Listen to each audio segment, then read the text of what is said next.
Сельскохозяйственная техника, включая комбайны, прошла техническое обслуживание и уже вовсю работает. Агрономы ГУПа собирают озимую пшеницу. В этом году жатву проводят почти с 1000 гектаров земли, из которых 200 отведено под озимую пшеницу. На сегодня убрано 130 гектаров. С каждого в среднем получится по 40 центнеров урожая. У нас здесь 2 комбайна, Полесье и Нива. Также у нас противопожарный трактор, это плуг,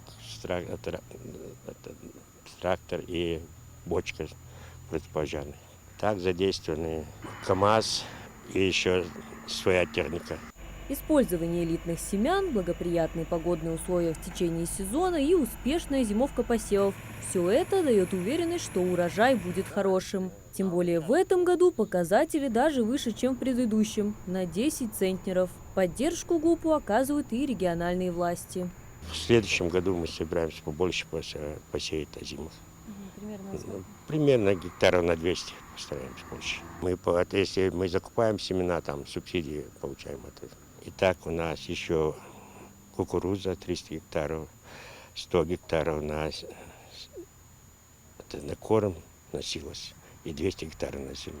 Зерновые склады загодя подготовили для нового урожая. Для его хранения созданы благоприятные условия. Обеспечена вентиляция, ограничен доступ постороннего света в хранилище. Еще важно беречь зерно от влаги. Об этом в ГУПе тоже позаботились.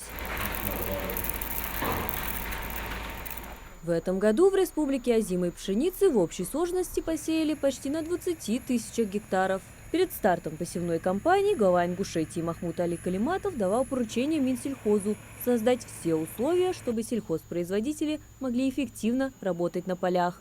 Марьям Акиева, Сулейман Костоев, Магаз 24.